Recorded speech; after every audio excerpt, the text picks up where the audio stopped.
A billionaire thought he could buy everything, until a waitress on a diner floor taught him the one thing money could never buy: his son's heart. The city was alive with bright lights and the endless hum of traffic. But inside the back seat of a black luxury car sat a man who seemed untouched by the noise of the world. He was a billionaire, known in the business world for his sharp mind and cold attitude. People feared him, respected him, envied him, but very few ever saw him as just a man. Tonight, however, he was not in a boardroom or on a stage giving a speech. Tonight, he was simply a father, though he often didn't know how to act like one. Beside him in the car sat his little boy, about 6 years old. Small shoulders curled inward, eyes down, clutching a toy car in his tiny hands. The boy almost never spoke. His world was quiet, and though he understood things, he rarely showed emotion. The father had tried everything: expensive doctors, elite schools, the best nannies money could buy, but nothing had worked. His son stayed locked inside his own little bubble. The car stopped outside a small diner on the corner of a quiet street. The father had planned to eat at a 5-star restaurant, but his son tugged softly at his sleeve and pointed at the glowing neon sign of the diner. It surprised him. His son rarely asked for anything. For reasons he didn't fully understand, he told the driver to pull over. Inside, the diner smelled of fresh coffee and fried food. It wasn't the kind of place a billionaire usually visited. The seats were covered in red vinyl, a little torn in places, and the floor had black and white tiles that had lost their shine long ago. But there was warmth in the air, laughter from a group of friends sharing a booth, the clink of plates and cups. It felt human. They took a booth near the window. The father sat stiff and upright, checking his phone every few seconds. But his son's eyes wandered around the diner with quiet curiosity. A waitress appeared with a smile. She was young, maybe in her 20s, with tired eyes but a friendly face. She wore a simple uniform, her hair tied back, a notepad in her hand. She greeted them kindly, and when she looked at the boy, her smile softened even more. "And who do we have here?" she asked in a playful voice. The boy didn't answer. He hugged his toy car closer, lowering his gaze. The billionaire gave a small apologetic shrug, used to this reaction. Ow. Most people quickly gave up after that, but not this waitress. Instead of standing tall over him, she crouched down so her eyes were level with his. "That's a cool car you've got," she said gently. Still no answer. She tilted her head and grinned. "You know, I have a car too. Want to see it?" Before the father could say anything, she took a pen from her apron and bent down using the floor tiles as her racetrack. Oh. She drew a small invisible path with the pen, pretending to drive it along the lines. Then, with a playful laugh, she got on her hands and knees. Moving the pen like it was a toy car, the boy's eyes flickered. For the first time that evening, his lips parted slightly, as if he might smile. He placed his toy car on the floor and rolled it along the tile toward her. She gasped dramatically. "Oh no, a race. You think you can beat me?" She began crawling a little, Ow! pretending her pen car was chasing his toy car. The boy's tiny giggles slipped out, so soft it was almost lost under the sounds of the diner. The father froze. He hadn't heard that sound in months. Sat there, phone forgotten, staring at the sight of this stranger crawling on the diner floor, playing with his son as if nothing else in the world mattered. Other customers looked. Some chuckled at the silly scene, but the waitress didn't care. She was too busy making vroom vroom noises and chasing the little toy. The boy crawled after his car, hiding it under the table, making her search for it. She played along, pretending she couldn't find it until he pushed it back out toward her. The father felt something stir in his chest. He had hired specialists, paid fortunes for therapies, but not once had his son engaged like this. And this young woman, a waitress who probably didn't even earn enough to pay rent comfortably, had reached him in less than 5 minutes without trying to impress anyone, without charging a fee, just by being present and kind. The waitress finally sat up, brushing off her knees, laughing softly. "You got me. Oh, you win," she said to the boy, who now held his toy car proudly. His eyes glowed, and for once he wasn't hiding behind his silence.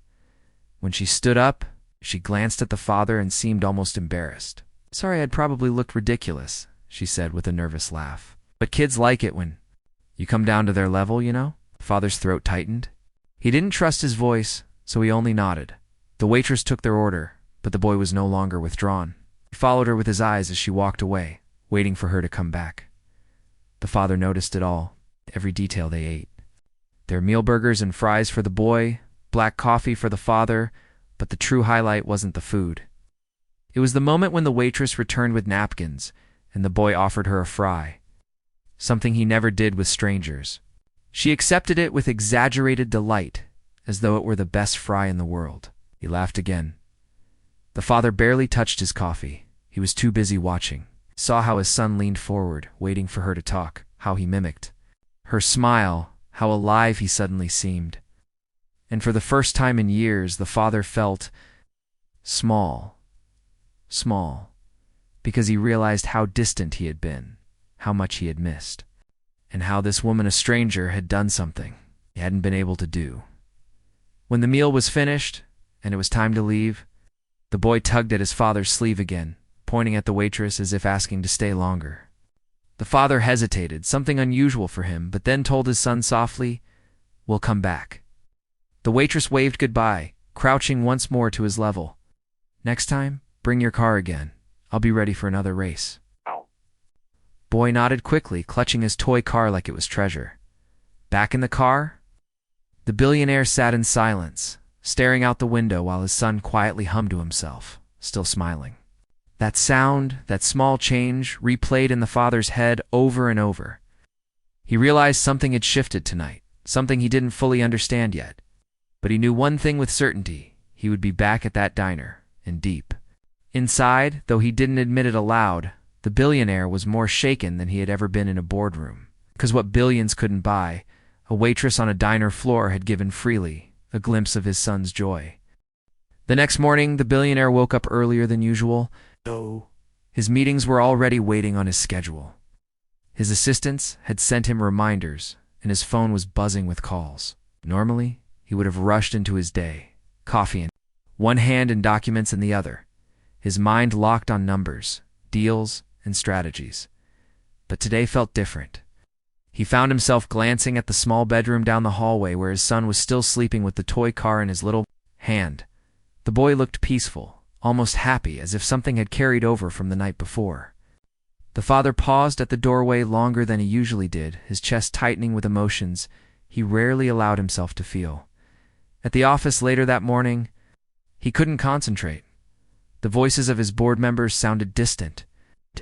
Graphs and charts in front of him blurred into meaningless shapes. He kept remembering the way his son had laughed at the diner, a laugh so pure and small, yet it had shaken him more than any victory in business ever had. He caught himself wondering about the waitress, too. She had treated his son with such warmth, such patience, without expecting anything in return. That kind of kindness was something he hadn't seen in years.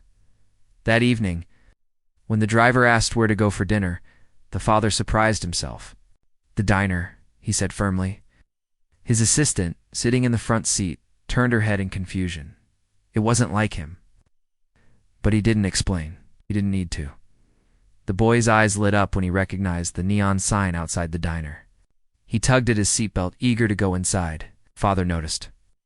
That was the first time in months he had seen that spark in his son. And it was enough to confirm he had made the right choice. Inside, the waitress spotted them, and her face brightened. Instantly. She walked over with the same friendly energy, crouching down again to greet the boy. "Ah, the champion racer is back," she teased. The boy giggled softly, holding up his toy car like a badge of honor.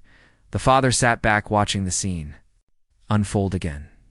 He realized it wasn't just a lucky moment last night. His son truly responded to this woman. The waitress spoke to him gently, asked him questions even when he didn't answer, and praised him for the tiniest responses. She played a small game of peekaboo with the menus, hiding her face and popping out with silly expressions, until the boy laughed again. Every laugh was like a gift, and the father drank it in silently. He started to notice details he had missed before. The waitress didn't rush them, even though other customers were calling her. She gave the boy time. She used small tricks, like mimicking his car noises or letting him hand her a fry to draw him into the conversation. It wasn't anything professional or polished, it was natural, and it worked. For the next few weeks, the father kept finding excuses to go back. Sometimes it was after work, sometimes on weekends, but he always made sure to stop at that diner. People around him began to notice. His driver wondered why they kept returning to the same modest place. His assistant raised her eyebrows every time he skipped a reservation at a luxury restaurant, but he ignored them. None of them understood what he saw every time they walked into that little diner. The boy changed slowly but clearly. He smiled. More, he started looking forward to outings. He even whispered a few words to the waitress now and then, shy but determined. One night he surprised everyone by saying a full sentence, "Race car fast." The father's eyes stung when he heard it. It was so simple, but it meant the world. He glanced at the waitress, who smiled warmly, as if proud of the boy too. The father found himself talking to her more often. At first, it was small comments about the food or the weather, but soon it grew into longer conversations. He asked her how she knew how to connect with children so well. She laughed lightly and said, "I used to babysit my younger brothers and sisters. Kids just want someone to listen and play with them." She said it like it was obvious, but to him, it wasn't. He had spent so long surrounded by people who solved problems with money that he had forgotten about simple things like listening and playing. One evening, after the boy had proudly shown off his new toy truck, the father leaned back and confessed quietly, "I don't know how to reach him. I've tried everything money can buy, but it's you. You've done in minutes what no one else could." The waitress shook her head quickly. "It's not me, it's him. You just needed someone to meet him where he is." Those words stayed with him. Meeting him where he is. He thought about how often he had tried to drag his son into his own fast, polished world instead of stepping into the boy's quiet, fragile one. Every visit to the diner became more than just a meal. It was a lesson. He watched not only his son, but also the waitress. She was patient when the boy spilled juice. She laughed off small messes. She never made him feel wrong for being shy. The father realized how different her world was from his. She wasn't rich. She worked long hours on her feet, serving strangers. Yet she carried more patience and kindness than all the expensive teachers he had hired. The boy's bond with her grew deeper. He would run to the booth and wait for her, eyes searching until she appeared. Sometimes he would bring small drawings to show her. Other times he would offer her a fry or a piece of candy he had saved. These were small gestures, but to the father, they were signs of a door opening in his son's heart. One night, after leaving the diner, the boy surprised his father again. He softly said, "She nice." Just 2 words, but they hit the father harder than any deal he had ever closed. His son didn't usually comment on people, but he had chosen her to talk about. The father lay awake that night, staring at the ceiling. For the first time in years, he questioned his entire way of living. He thought about the endless hours he spent at work, the constant meetings, the luxury that surrounded him, but often felt empty.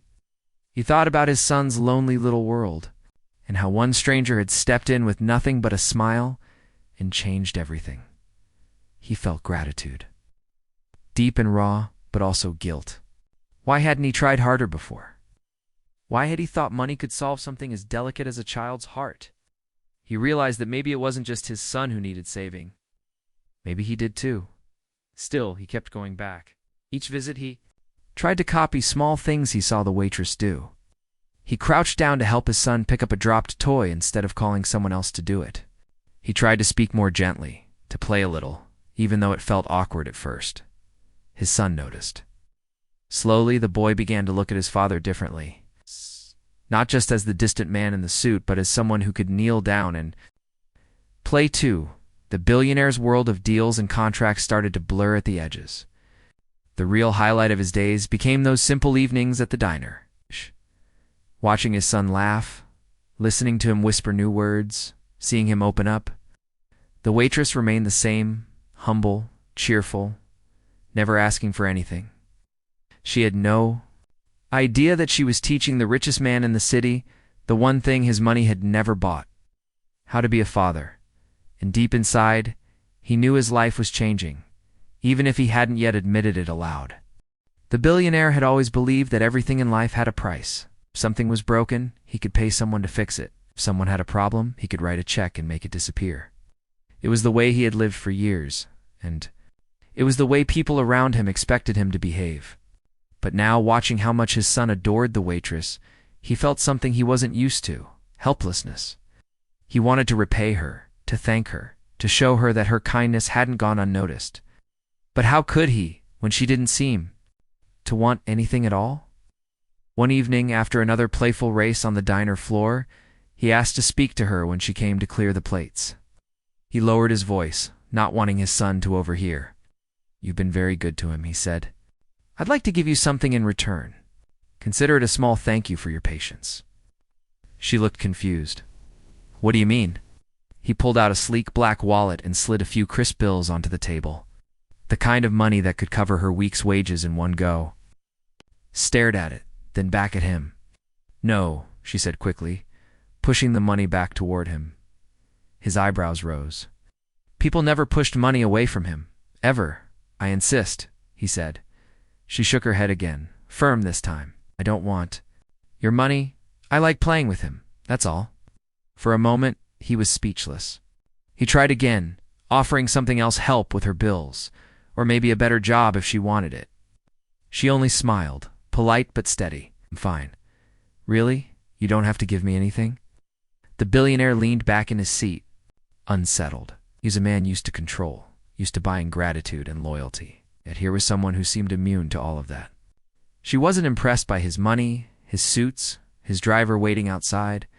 She only cared about making his son smile. It shook him to his core. In the following days, he noticed how his colleagues began whispering. His sudden habit of visiting a small diner had not gone unnoticed. At a high-profile business dinner, one of his partners smirked and said, "I hear you've developed a taste for greasy fries and cheap coffee. Not exactly your style." Others chuckled. Another leaned closer and added, "Careful. People might start talking. You don't want rumors about you and some waitress, do you?" Their words were meant as a joke, but they left him cold. He wasn't embarrassed about the diner. In fact, he felt more comfortable there than at these polished, soulless dinners. Still, their laughter stung because it reminded him of the world he lived in. A world where everything was measured by wealth and appearances. That night, sitting alone in his office, he thought about it. For so long, he had lived for these men's approval, for their respect in the boardroom. Now, their judgment felt small compared to the look on his son's face when he laughed at the diner. What did their approval matter if his own son barely spoke to him? One weekend, he and his son returned to the diner. This time, the father watched more closely, trying to understand what made the waitress different. She didn't rush the boy.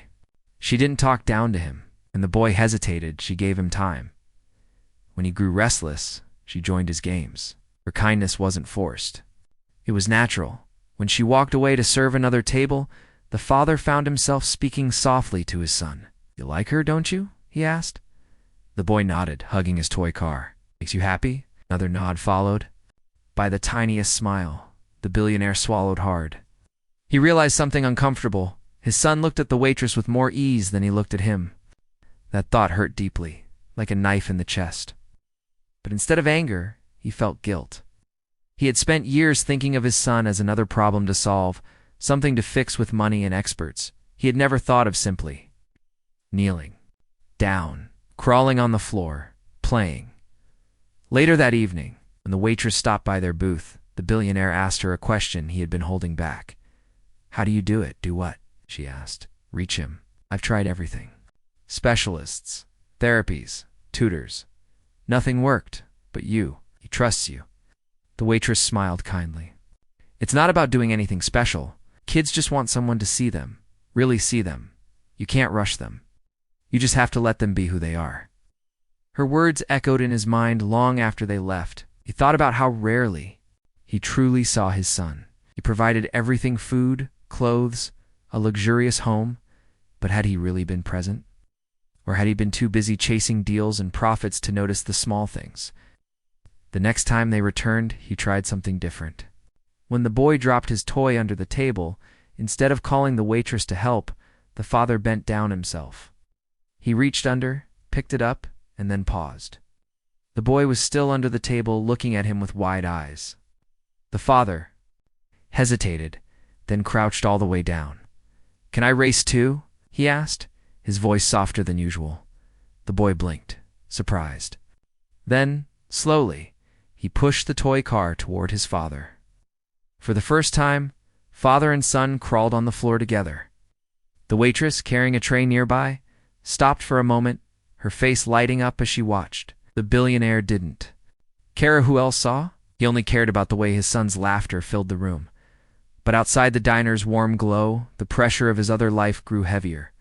Business partners complained about his distractions. "You've changed," one of them said sharply during a meeting. "Your head isn't in the game anymore." Another warned, "If you keep wasting time on nonsense, you'll lose everything you've built." The billionaire sat silently through their lectures, but inside, a storm raged. Once their words would have terrified him. Now he found himself asking, what was the point of building an empire if it meant losing his son? That night, he couldn't sleep. He thought about the waitress again, her refusal of money, her simple wisdom, her laughter with his boy. She was teaching him something no book or business deal ever had. She was teaching him to be human again. Slowly, he began confiding in her during their visits. Little things at first. Complaints about his busy schedule, about the constant pressure of wealth. She listened without judgment. Sometimes she offered advice, but more often she just smiled and said, "Sounds like you need to slow down a little." Felt strange opening up to someone outside his world. But it also felt right. He found himself looking forward not just to his son's joy, but to her quiet wisdom. Yet, he couldn't ignore the whispers in his own circles. People didn't understand why a billionaire kept spending time in a diner, why he seemed interested. In a waitress, to them, it was beneath him. But to him it was the only place where life felt real. One evening, after dropping his son off at home, he stayed in the car, lost in thought. He realized he was standing at a crossroads. On one side was the life he had always known: wealth, power, control, and endless pressure. On the other was something new, fragile, but deeply real: the connection he was finally building with his son. And the strange, humbling lessons of a waitress who had asked for nothing in return. And for the first time in his life, he wasn't sure which world he truly belonged to. One evening, the billionaire decided to take his son to the diner again after a long and exhausting day at work. The board had been pushing him hard, demanding more attention, more hours, more meetings, but his heart was no longer in it. He just wanted to see his son happy. That had become the only thing that mattered to him. The car pulled up at the familiar neon sign, and the boy's little face brightened the way it always did. The father felt a wave of relief, as if he had come home. Not to a house filled with silence, but to a place where laughter was possible. Inside the diner, things started as they usually did. The waitress greeted them warmly, crouching down to his son's level and calling him her champion racer. The boy smiled shyly, clutching his car. They sat in their usual booth, ordered the same food, and for a while everything seemed calm. But then, without warning, the boy's face twisted. His hands clutched at his ears and tears filled his eyes. The clatter of dishes, the buzz of the coffee machine, the chatter around him, it was all too much. He let out a loud cry and slid. Off the booth, curling onto the floor, the father's heart clenched. He was used to these moments, the meltdowns that came suddenly and without warning, but he still felt helpless every time. His instinct was to feel embarrassed, to stand up and take control, to silence the boy quickly before anyone noticed. He could already feel the eyes of the other customers turning toward them. His throat tightened, shame rising, the same shame he had carried in so many public moments before. But before he could move, the waitress was already there. She didn't look annoyed, she didn't flinch at the loud cries, and she didn't care about the people staring. She calmly knelt on the floor beside the boy, speaking softly, not to stop him, but to let him know she was there. "It's okay," she whispered. "You're safe. You're okay." She didn't try to pull him up. Instead, she gently lowered herself fully to the floor, lying down beside him so that he wouldn't feel alone. She picked up his toy car from where it had fallen and rolled it slowly across the tiles. Her voice was steady and kind, as if nothing unusual was happening at all. The boy peeked at her through his tears, his breathing heavy. She smiled at him, not forcing, just waiting. The billionaire stood frozen. Every instinct in him screamed. To pick his son up, to get him out of there before the whispers grew louder. He saw the stares, heard the murmurs from other diners, and felt the heat of judgment pressing down on him. But then his eyes returned to the floor, his son trembling. The waitress calmly playing beside him, patient and unashamed. And something inside him broke.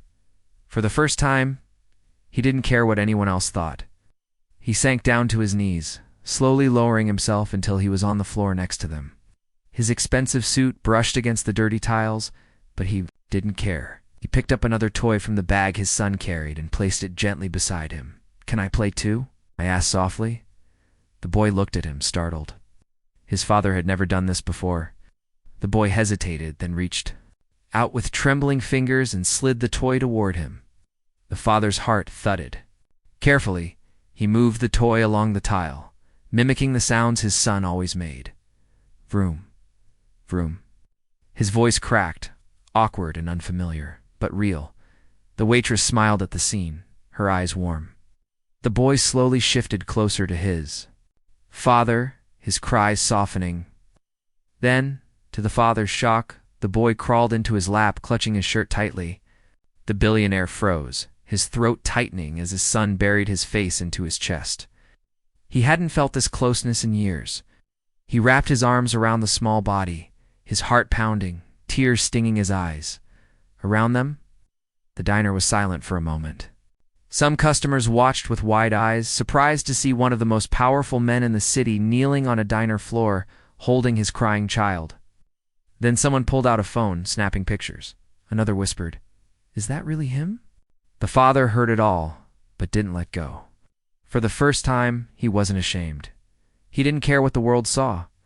His son needed him, and he was finally there. The waitress leaned closer and whispered, "You did good. He trusts you now." The billionaire swallowed hard, realized she was right. His son wasn't just clinging to anyone. He was clinging to him, his father. The bond he thought he had lost was still there, waiting for him to reach down and grab.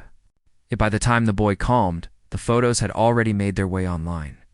The image of a billionaire in an expensive suit sitting on the floor of a diner with his child quickly spread.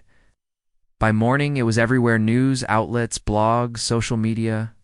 People wrote about how shocking it was to see such a powerful man in such a vulnerable moment. Some called it inspiring. Others mocked him, saying he was weak, unprofessional, or had lost control. His business partners were furious. "You've made a fool of yourself," one shouted during a meeting. "You're supposed to be untouchable. People see you as soft." Another sneered, "You can't afford to look human on this world."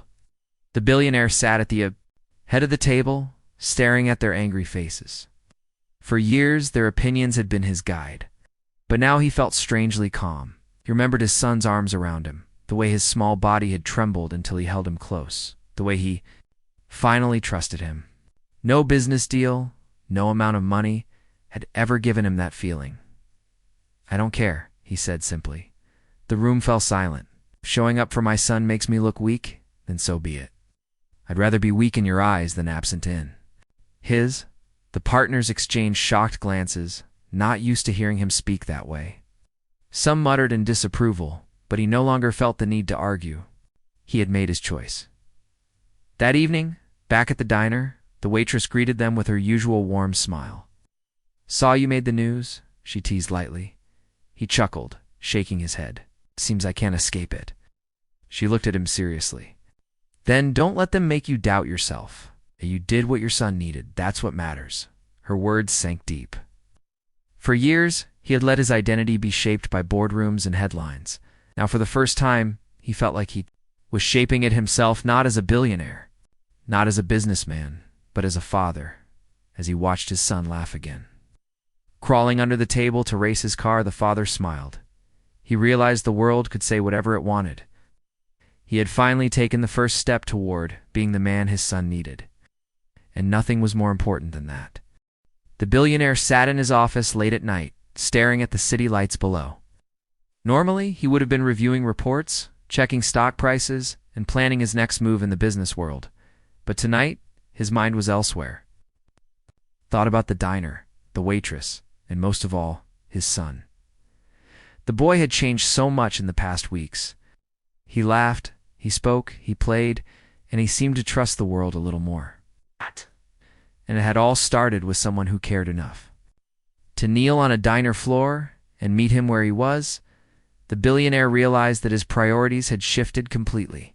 The wealth, the power, the endless meetings, none of it mattered if his son didn't feel loved or understood.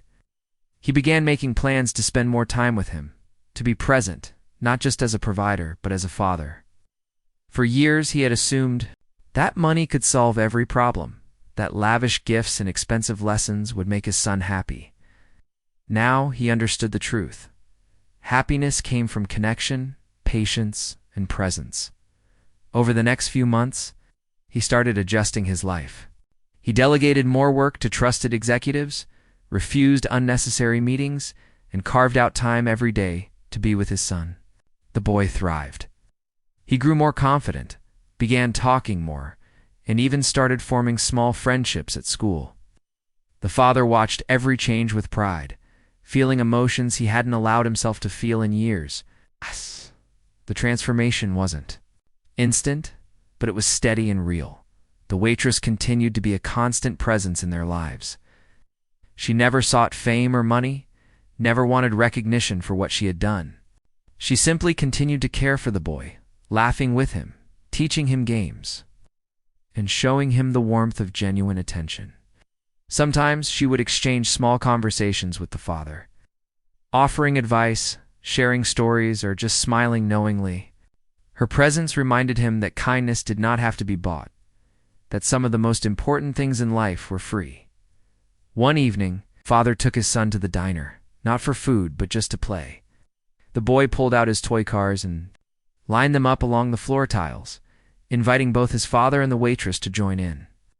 The billionaire knelt down, placing a car on the tiles and making engine noises, laughing in a way he hadn't laughed in years. The waitress watched, smiling softly, knowing the boy was finally feeling safe, seen, and loved.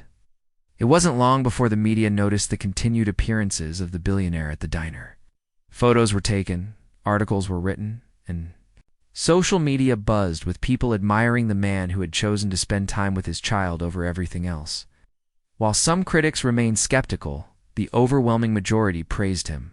He became known not just as a wealthy businessman, but as a father willing to set aside ego, wealth, and status to connect with his son. The father, however, paid little attention to the attention. His world had narrowed down to the important things: his son, their moments together, and the lessons he had learned from a waitress who had no power or wealth but had changed his life. He began supporting programs that helped children and single parents, investing not just money, but also time and effort into causes that truly mattered. The billionaire's empire continued to thrive, but it was no longer his driving force. Son's happiness had become the true measure of success. One quiet afternoon, as the boy built a castle out of sugar packets on the diner table, he looked up at his father and said, "I like when we play together." The billionaire's throat tightened. He nodded, trying to keep his composure. "I like it too," he said softly. It was simple, yet it meant everything. The boy's small words confirmed what he had felt all along. Love, patience, and presence mattered more than anything else. The father reflected on how much he had changed. He was no longer just a man defined by money or reputation.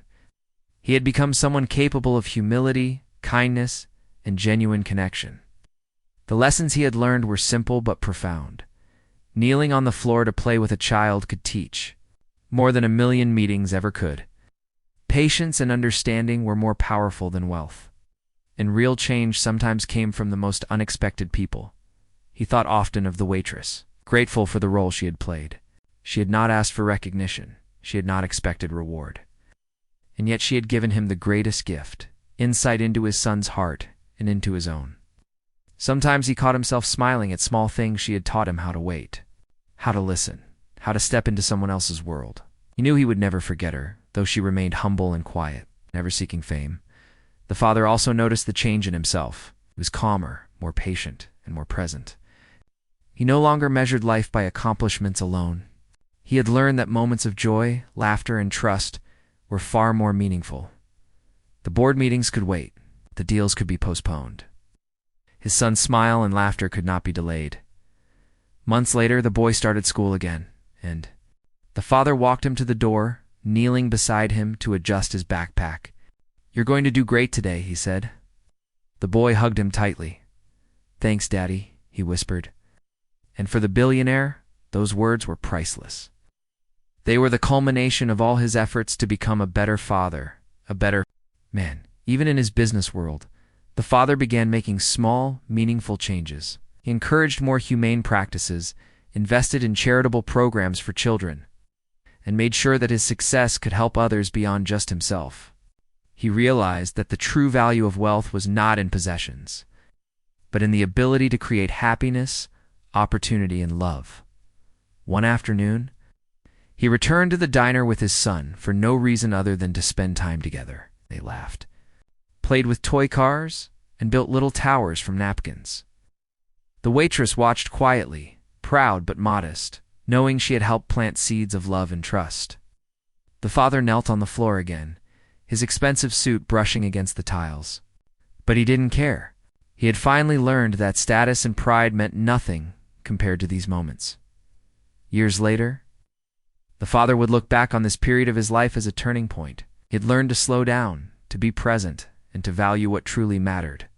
The boy had grown into a confident, happy child, and the father had grown into a man capable of humility, compassion, and love. He had discovered that sometimes the greatest lessons come from the most unexpected places, and that one simple act of kindness from a waitress on a diner floor could change everything. He often thought about that night, had watched his son laugh on the diner floor. He realized that money could never have bought that moment, nor could status or power. It was patience, presence, and genuine care that had created the change. And for that, he would always be grateful. The billionaire's life was no longer defined solely by wealth or success.